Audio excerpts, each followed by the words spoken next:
Струмичката болница има две функционални возила и едно расипано. Од двете исправни, едно се користи за ковид пациенти.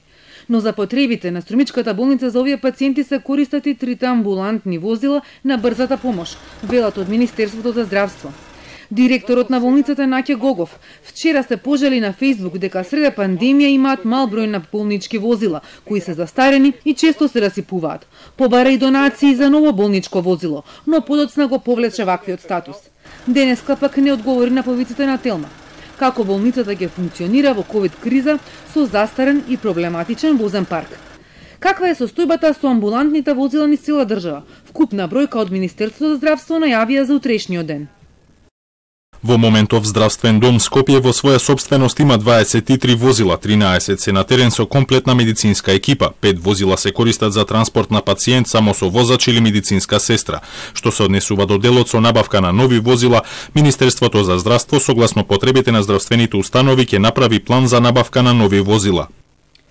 183 амбулантни возила за 47 здравствени институции со просечна старост од 11 години, некои од нив произведени во минатиот век. Едно возило на бројчаникот за изминати километри покажува неверојатни 1.400.000 километри. Оваа загрижувачка состојба со амбулантните и санитетските возила пред околу една година ја објави Центарот за граѓански комуникации. Возилата кои брзо и безбедно треба да транспортираат пациенти, на кои некогаш минутите или часовите им значат живот или смрт, поради староста и амортизираноста почесто се разипуваат. За разлика од нив, функционерите и раководителите во администрацијата редовно го освежуваат возниот парк. И удобноста и сигурноста за нивното патување е меѓу главните набавки, ако се анализира колку често купуваат возила.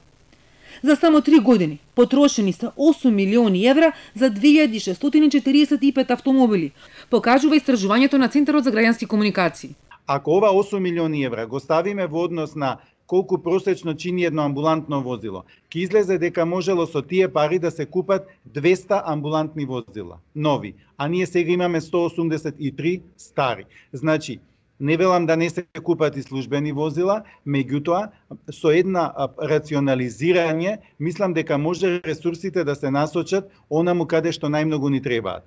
Сега во корона кризата се покажа дека ни требаат амбулантни возила.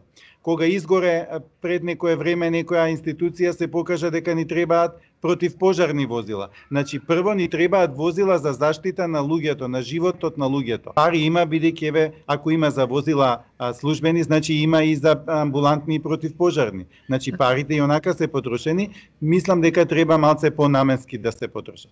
Од власта најавија дека ново амбулантно возило за болницата во Струмица ќе набават за најмногу 2 месеца.